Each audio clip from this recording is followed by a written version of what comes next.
बिस्मिल्लाहिर्रहमानिर्रहीम। मेरा नाम है मोहम्मद उस्मान। मेरा नाम है मोहम्मद इफ्तिखार और आप देख रहे हैं आपका अपना चैनल बियॉन्ड 2। बियॉन्ड 2 में आज हम बात करेंगे 3 वायरल इश्यूज़ के बारे में। सबसे पहले बजट आ रहा है 5 तारीख का, उन्होंने कहा था लेकिन 10 तारीख पे चला गया है। उसके बारे में बात करेंगे, पीपल पार्टी इस पे एग्री हुई है या नहीं। दूसरा वायरल इशू जो जिस पे हम बात करेंगे वो पंजाब में जो चालान किए गए 6 माह में एक रिपोर्ट आई है, एक सर्वे आया है और जो अखबार में भी उसके जो है वो मंदरजात आए हैं, तो उसके बारे में बात करेंगे कि ये कितने चालान किए गए और इसमें कितनी हकीकत है। और जो तीसरा जो वायरल इशू जिसके बारे में बात करेंगे वो गिलगित में जो एक अफसोसनाक वाक़या पेश आया फेरी मेडोज़ के मुकाम पे, तो उसके बारे में भी बात करेंगे। सबसे पहले हम शुरू करते हैं बजट के हवाले से। तो इफ्तिखार साहब से पूछते हैं कि ये बजट जो आ रहा है, ये एक तो 5 तारीख का उन्होंने कहा था, 10 तारीख पे चला गया, तो इसकी क्या वजूहत हो सकती हैं? बजट तो आपने IMF के कहने पे उन्होंने एक फहरिस्त भेजनी है, इतने टैक्स लगा दो और अमीरों पे इतने ही उसको रिलीफ दे दो, क्योंकि इधर गरीब पे रिलीफ नहीं दिया जाता, इधर अमीरों को रिलीफ दिया जा रहा है। क्योंकि 500% कह रहे हैं कि उनका कन्वेंस अलाउंस बढ़ाया जा रहा है।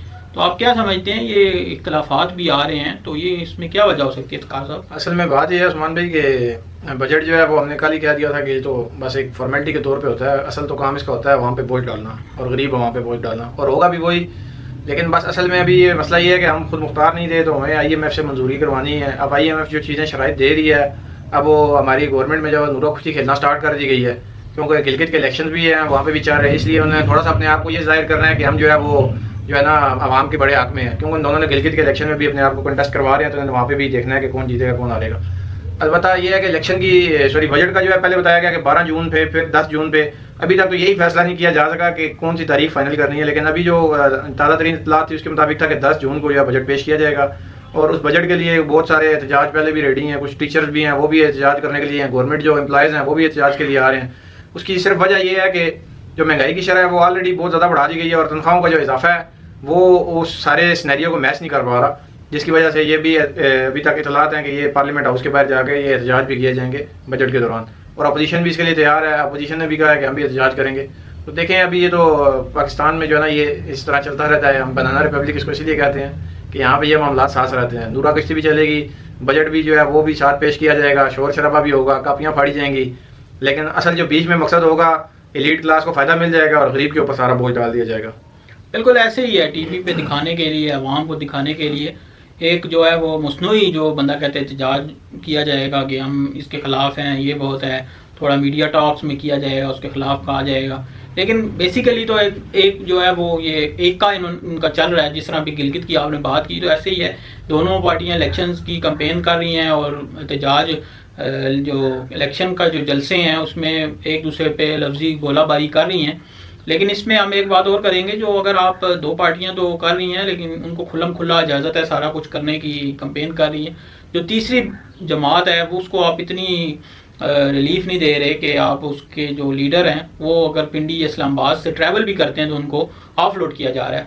तो ये भी एक दौरा मेयार है, इस पे भी सोचना चाहिए। दौरा मेयार भी उस्मान भी साथ ज्यादती है ये, और ये तो जो है ना खुल्लम खुला आप फिर कह सकते हैं कि जैसे फॉर्म 47 पे ये गवर्नमेंट बनाई गई है, ऐसे आप वहाँ पे भी बनाना चाह रहे हैं। क्या कोई इतना डर है यार कि एक इलेक्शन है जिसको कहा जाता है कि शफाफ इलेक्शन कराए जाएंगे, और ये जो है ना एक नारा ही लगाया जाता है हमेशा।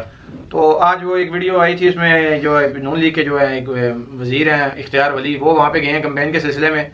तो जो गिलगित बल्तिस्तान का जो है वो चीफ इलेक्शन कमिश्नर है राजा शहबाज, वो देखा गया कि इख्तियार वली के साथ साथ चलते आ रहे हैं, गुफ्तो शनीद कर रहे हैं और बड़े वो यानी कि प्रोटोकॉल दिया जा रहा है उनको।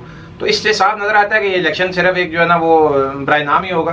तो फैसला इन्होंने पहले से कर लेना है किसने जीतना है किसने नहीं। लेकिन हैरत की बात ये है, और आवाम को जो वो कहते हैं ना बहकावा दिया जा रहा है, वो इस पे दिया जा रहा है कि पीपल पार्टी और नून लीग दोनों गवर्नमेंट में बैठी हुई हैं और वहाँ पे जाके गिलगित बल्तिस्तान में एक दूसरे के ऊपर इल्ज़ाम भी लगा रहे हैं। हालांकि दोनों आवाम को पीसने में जो है ना या आवाम पे वोट डालने में इस मुलविस हैं, क्योंकि गवर्नमेंट की पार्टीज हैं, लेकिन वहाँ पे ये एक दूसरे के खिलाफ हैं। क्यों कि इनको अपनी अपनी सीट्स नज़र आ रही हैं। ऐसे ही है बिल्कुल। लेकिन ये एक जो बाइन की आप शिक बना देते हैं कि कोई भी ऑफिस बैरियर जो गवर्नमेंट का है वो इलेक्शन कैंपेन में हिस्सा नहीं ले सकता, तो ये सब के लिए बराबर होना चाहिए, ना कि सिर्फ आप जो है हुकूमत पार्टी के लिए हो। बहरहाल इलेक्शन होते हैं, देखते हैं क्या नतीजा निकलता है। बज़ाहिर तो यही लग रहा है दोनों पार्टी में से किसी को मेजोरिटी दे दी जाएगी और उनकी हुकूमत बना दी जाएगी। तो आने वाले दिनों में हम उस पर मज़ीद बात करेंगे। दूसरे वायरल इशू के बारे में हम चलते हैं। इशू तो नहीं है, ये गरीब आवाम के लिए एक दर्द सर है जो पिछले 6 महीने साल से जो बर्दाश्त कर रहे हैं, क्योंकि उनसे खून निचोड़ के उनसे इतने चालान किए गए। तो एक सर्वे आया, एक रिपोर्ट सामने आई, उसकी ये हम कट पीस जो न्यूज़ की है वो भी हम लगा देंगे। आप ये देखें कि इसमें क्या लिखा हुआ है कि 6 महीने में 12 अरब के चालान पंजाब में हो गए हैं। तो इसमें जो सबसे बड़ी और जो मेन बात है वो ये है कि जो 12 अरब के चालान हुए, इसमें जो 50% है वो जेन्युइन चालान होंगे। जो 50% है वो आपने वो चालान है जो आपको एक टारगेट दिया गया और गवर्नमेंट के जो ट्रैफिक वार्डन्स हैं इन्होंने उस टारगेट को पूरा करने के लिए वो चालान किए, ना कि आप कहें कि ये जेन्युइन है। आप कितने ही मिसालें, कितनी वीडियोस हमारे सामने आई कि वो बंदे कह रहे हैं कि यार मेरे पास सारा कुछ मौजूद है, लेकिन फिर भी उनको कहा गया नहीं जी आपके ये चीज़ नहीं है। इतने सख्त कानून कर दिए गए कि उनको किसी ना किसी तरह फंसा के आपने 2000 मिनिमम चालान इस दौर में, महंगाई के दौर में करना, ये सरासर जुल्म है। तो इफ्तिखार साहब आप क्या कहते हैं, ये तो बहुत ज्यादती नहीं है? उस्मान भाई, मैं उस दिन बैठा हुआ था, एक वार्डन वाला जो है ना भाई मेरे साथ बैठे हुए थे एक जगह पे। तो मेरे दोस्त तो नहीं है वो मेरे लिए जो है ना अननोन ही थे। वैसे ही मेरी उनसे गपशप हो गई थी, मैं बैठा हुआ था। तो मैंने उनको यही कहा, मैंने पहली बात उनको ये की, मैंने कहा यार मैं इस हक में नहीं हूँ, मैं तो इस कानून को नहीं मानता कि हेलमेट के ऊपर चालान किया जाए। देखें, ये हेलमेट के ऊपर जो चालान होता है ना, ये उस सूरत में होता है जब गवर्नमेंट आपको सहूलियात दे रही होती है, गवर्नमेंट को आपकी जान की फिक्र होती है, गवर्नमेंट को जो है ना आपको जो है वो कुछ जिस तरह यूरोप या जो दूसरी कंट्रीज़ हैं, गल्फ कंट्रीज़ कर लें या यूरोप कंट्रीज़ जितनी भी हैं, कनेडियन या अमेरिका, न्यूजीलैंड, यहाँ पे अगर आपको कुछ थोड़ा सा भी प्रॉब्लम होता है ना तो गवर्नमेंट आपको आके वो उसका रिलीफ देती है, उसी टाइम उसका बेनिफिट आपको मिलता है। कोई एक्सीडेंट हो जाता है आपको गाड़ी दी जाती है। लेकिन हमारे मुल्क में तो अल्लाह माफ़ करे कि जो नुकसान होता है वो बिल्कुल गवर्नमेंट तो उसमें इन्वॉल्व ही नहीं होती ना, वो उल्टा उनकी जेब से पुलिस के जरिए और निकलवाए जाते हैं पैसे। तो मैंने उनको ये कहा था, मैंने कहा यार देखें, हेलमेट अगर नहीं पहनता कोई बंदा तो ये उसका अपना एक फेल है ना। अगर वो गिरेगा या कोई हादसे का शिकार होगा तो उसकी जान जाएगी, इससे गवर्नमेंट को क्या परवाह है? गवर्नमेंट हमारी कौन सी इतनी केयर कर रही है जो गवर्नमेंट कहती है कि हेलमेट पहनो नहीं पहनो। तो वो हंस रहे थे आगे से, तो हम यही कहा यार बस इसी तरह ही है। तो चालान जो है ये हमारी मजबूरी है, हमारे ऊपर बड़ा प्रेशर होता है, हमें जो है ना टास्क दिए जाते हैं जिसकी मजबूरन हमें जो है ना ये करना पड़ता है। हमारा दिल नहीं करता लेकिन हमारे लिए मजबूरी है। तो अब इसमें बंदा क्या कह सकता है कि चलें ये तो एक हेलमेट की बात होगी ना।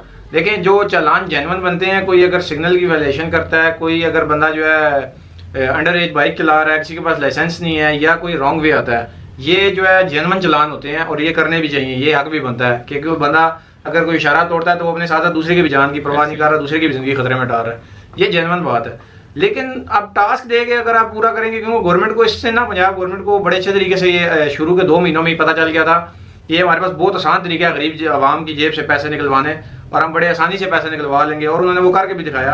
अब आप अंदाज़ा लगा लें, 6 माह में 12 अरब कोई छोटी अमाउंट नहीं है, अच्छी खासी अमाउंट है जो गवर्नमेंट ने कलेक्ट कर ली।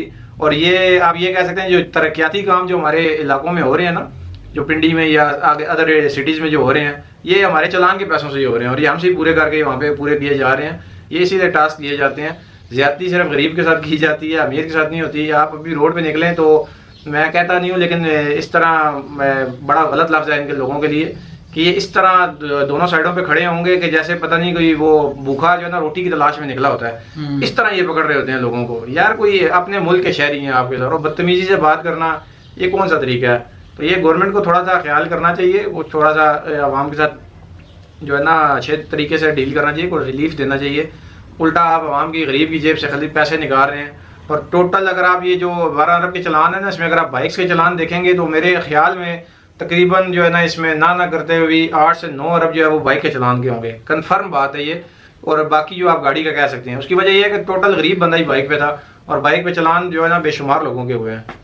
बिल्कुल ऐसी बात है खार साहब, ये गरीब जो है ना वो उनको निचोड़ के उसमें से वो कहते हैं कि बस इसमें से हम जितना हो सकता है निकलवा लें। तो सर मैं इसमें आपको एक और बात ऐड कर दूं, करप्शन जो हो रही है इसमें, करप्शन इसमें इसमें काली भेड़ें शामिल है ना इस वार्डन वाले महकमे में, वो भी बेशुमार है। मैंने पहले एक दोस्त के मुंह से ये बात सुनी थी, उसने मुझे कहा कि मुझे वार्डन वाले ने रोका यार, मैंने वो फिर बात शायद की तो मैंने उसको 1000 रुपया दिया तो उसने मुझे छोड़ दिया। उसने कहा जी ठीक है जाओ। तो मैंने कहा इस पर ज़्यादा कान नहीं धरे, मैंने कहा यार वैसे हो सकता है वो। लेकिन मैंने जो अपने साथ आप बीती हुई वो मैं आपको बताता हूँ कि कुर्बानी वाली ईद से 2 दिन पहले मैं जानवर लेके आ रहा था, गाड़ी में लोड करवाया, तो मैं बाइक पे था, मैं साथ था, तो अडियाला रोड पे थे हम। तो वहाँ पे एक वार्डन वाले ना उसको रोका है सुजुकी वाले को, तो मैं बाइक आगे रोक के आ गया वापस साथ उसके। तो सुजुकी वाले ने कहा मेरे पास कागज़ वगैरह पूरे हैं, परमिट, ID कार्ड, लाइसेंस को सब कुछ मेरे पास है, कॉपी वगैरह गाड़ी की सब कुछ। तो मैंने उसको जब बंदे ने आके ना उसने वार्डन वाले बात की तो उसने कहा जी कि मवेशी परमिट दिखा दें। तो मैं भी थोड़ा शॉक्ड हो गया साथ सुन के, मैंने कहा यार ये कौन सा परमिट है, मैंने पहली दफ़ा नाम सुना है इस परमिट का। तो मे भी हो, हम ये नहीं कह सकते नहीं है, मे भी हो, लेकिन मैंने वो ऑन द स्पॉट जो पहली दफ़ा ये सुना था तो मुझे थोड़ी हंसी भी आई, मैं लेकिन चुप रहा। तो उसने कहा जी कि मेरे पास परमिट है दूसरा, आप वो चेक कर लें। तो मवेशी परमिट का मुझे नहीं पता, उसने कहा जी मवेशी परमिट भी होता है। तो वो चलान करने लगा था, तो मैंने उसको तो रिक्वेस्ट की, मैंने कहा यार गरीब बंदा है, मैं कहा इसने मेरे साथ कमिटमेंट की है इतने में, तो आप इसका जितना का चलान करोगे नुकसान में चला जाएगा। तो मैं कहा मेहरबानी करें, खैर अब ईद के दिन। उसने कहा जी देखें कम से कम चलान जो है बाइक का भी 2000 रुपया, समझे खोल के दिखाया मोबाइल वार्डन वाले ने, इस तरह 2000 रुपये का चलान है। मैंने इसको कहा अच्छा, उस ड्राइवर ने फिर रिक्वेस्ट की सर को कमी बेशी कर दें। उसने कहा चले मैं ऐसे करता हूँ कि मैं दूसरी गाड़ी रोकूंगा तो मैं मिला के आप दोनों का ना एक चलान कर देता हूँ, चलो 1000 रुपये दोनों को आ जाएगा। गाड़ी वाले ने कहा ठीक है।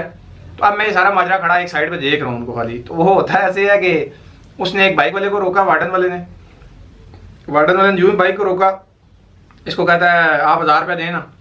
इस सुजुकी वाले ने उसको 1000 रुपया दिया, तो उसने इसके कागज़ वापस किए, उसने कहा ठीक है अब आप जाओ।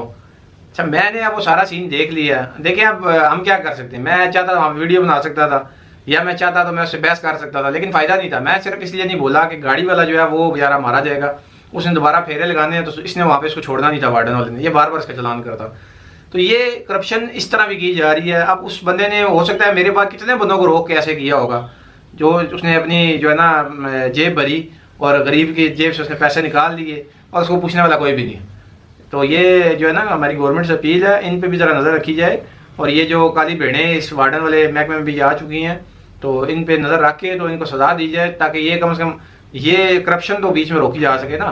गरीब के साथ तो हमने जो जुल्म करना है वो करना ही है, वो तो अलग मैटर है, लेकिन करप्शन को यहाँ पे रोका जा सकता है। ऐसे ही है। तो तीसरा जो वायरल इशू है जिसके बारे में हमने बात कर ली थी, वो एक अफसोसनाक वाक़या जो 2 दिन पहले पेश आया गिलगित फेरी मेडोज़ के मुकाम पे।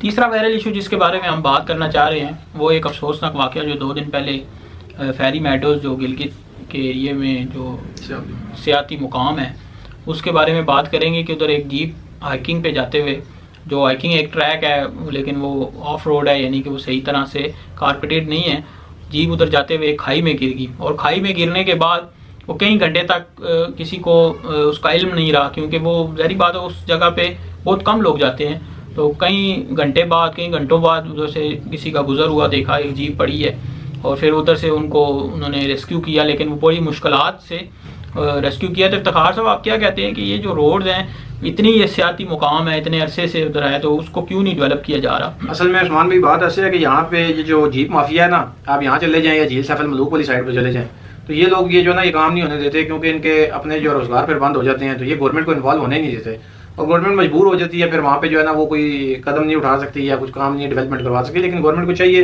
असल में ये फेरी मेडोज़ का जो ट्रैक है ये ऑलरेडी इतना छोटा है कि इस पर एक टाइम पे एक गाड़ी जा सकती है, तो अगर कहीं पे क्रॉस भी आ जाए तो वो बहुत मुश्किल है वहाँ पे क्रॉस भी करना। तो ये गाड़ी भी इसी तरह ये जो आप बता रहे हैं, ये बताया गया कि वहाँ से वापसी पे जब आई है उधर से फेरी मेडोज़ से वापस आ रही थी, तो इसकी ब्रेक फेल हुई है और ये खाई में गिर गई। तो फिर उसके तकरीबन 7-8 घंटे गुजरने के बाद तो ये पता चला जी कि ये एक गाड़ी वहाँ से निकली थी, तो अभी तक ये नीचे मंजिल तक नहीं पहुँची। तो फिर वो जब ट्रैक किया गया तो पता चला, क्योंकि वो इतनी गहरी खाई है कि आप ऊपर से नीचे देखें तो आपको नज़र ही नहीं आएगा, गाड़ी तो बहुत छोटी हो जाती है बिल्कुल ही, तो बंदा तो बिल्कुल ही नज़र आएगा। तो फिर वो बड़ी मुश्किलात पेश आई हैं उसके लिए भी, रेस्क्यू करने के लिए भी। वो 4 डेड बॉडीज़ जो हैं वो वहाँ से निकाली गई, 3 कभी भी नहीं मिली थी, लेकिन बाद में वो पता चला कि वो भी डेड बॉडीज़ निकाल ली गई हैं, और उनका ताल्लुक भी बताया जा रहा है कि पंजाब से है। लेकिन ये इंतहाई अफसोसनाक वाक़या है। कुछ जीप वालों की भी गलती होती है, वो बहुत रफ गाड़ियाँ चलाते हैं, जो कवान नारान या फेरी मेडोज़ या इस तरह के गिलगित वाली साइड पे गए हुए हैं, जिन्होंने उन जीप में सफ़र किया है, वो इसका बेहतर तरीके से जवाब दे सकते हैं, क्योंकि उनको पता है कि वो जीप वाले कैसे ड्राइव करते हैं वहाँ पे, क्योंकि वो ट्रैक इतना गंदा और ऑफ रोड होता है, लेकिन वो वहाँ पे भी रेस लगा रहे होते हैं एक दूसरे के साथ। तो उनको भी ख्याल करना चाहिए कि एक सेहत के लिए, घूमने के लिए लोग गए होते हैं एंजॉय करने के लिए, और वो एक गम की सूरत उनके ऊपर जो है तारी हो जाती है, और वो बेचारे इतनी मतलब कि वो एक खुशी का लम्हा जो है वो उनके लिए गम में तब्दील हो जाता है। तो ये उनको भी थोड़ा ख्याल करना चाहिए, जीप वालों को भी और लोगों को भी चाहिए कि थोड़ा सा जो है ना एहतियात करें। अगर कहीं ऐसी जगह जाते हैं तो वो फिर अगर घूमने जा रहे हैं तो हाइकिंग करें, तो आप टोटल हाइकिंग पे जाएं, ना आप सफ़र करें जीप वगैरह में। तो आपको पता भी है कि वो ट्रैक इतना गंदा है कि वो कहते हैं कि आपकी दुनिया में जो ये सियाती मुकाम है ना, उसमें इसका नाम आता है, ख़तरनाक तरीन जो है इसका ट्रैक है फेरी मेडोज़ का। तो हम जो है वो इस दुख की घड़ी में जो शहीद हुए हैं वहाँ पे हादसे में, हम उनकी फैमिली के साथ हैं। अल्लाह पाक उनको मग़फ़िरत फरमाए और उनके घर वालों को सब्र दें। और हमारी गवर्नमेंट से भी ये अपील है कि वहाँ पे कम से कम जो है सिक्योरिटी फेंस वगैरह कुछ ऐसी लगा दी जाए, ताकि गाड़ियाँ आते जाते हुए कुछ थोड़ी बहुत बंदे को रुकावट होती है, चलें लोग फिर एहतियात करते हैं उसको भी देख के। तो गवर्नमेंट को भी चाहिए कि इसके ऊपर थोड़ा सा जो है ना वो एक्शन ले।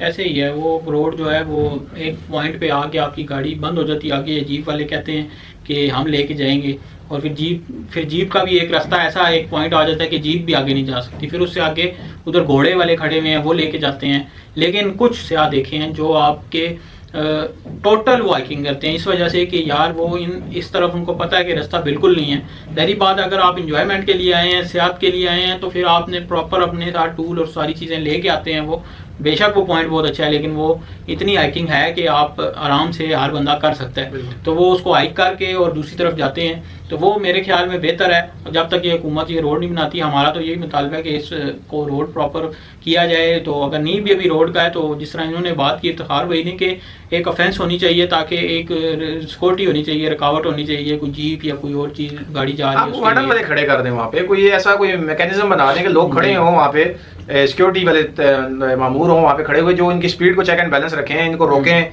तरतीब से ट्रैफिक चलवाएं वहाँ पे, तो फिर भी इन हादसा से बचा जा सकता है। दोबारा अल्लाह पाक जो है उनके लाइकिन को सब्र दें। तो हम इंशाल्लाह फिर मिलेंगे आपके साथ किसी नेक्स्ट वीडियो में नए टॉपिक के साथ। अभी कल जो है इलेक्शन भी आ रहे हैं गिलगित के, तो उसके रिजल्ट के बाद भी इंशाल्लाह आपसे मुलाकात करेंगे और आपको सारे अहवाल बताएंगे क्या हुआ। अपना ख्याल रखिएगा और अपने इस चैनल का भी अगर कोई कीमती और आप देना चाहें तो आप कमेंट में लाजमी दें हमें। और अगर आप YouTube पे इसको देख रहे हैं तो इस चैनल को लाजमी सब्सक्राइब करें, बेल आइकन को दबा लें, क्योंकि जो भी लेटेस्ट अपडेट है, जो भी लेटेस्ट वायरल इशू होता है, हम उसके बारे में बात करते हैं, उससे आपने व्यूवर्स को आगाह करते हैं। तो आप अपडेटेड रहना चाहते हैं तो इस चैनल को लाजमी सब्सक्राइब कर लें। अगर फेसबुक पे देख रहे हैं तब भी इसको फॉलो कर लें, क्योंकि फेसबुक पे भी हमारी काफ़ी ऑडियंस है, काफ़ी व्यूअर्स हैं जो वायरल इश्यूज़ के बारे में जानना चाहती हैं और हमसे रब्ता करती हैं। तो हम उन्हीं के लिए ये वीडियोस बनाते हैं। तो अगर आप इसको टिकटॉक पे देख रहे हैं, इंस्टाग्राम पे देख रहे हैं, तब भी फॉलो कर लें। फिर मिलेंगे एक नई वीडियो के साथ, नए वायरल इश्यूज़ के साथ। तब तक के लिए खुदा हाफिज़।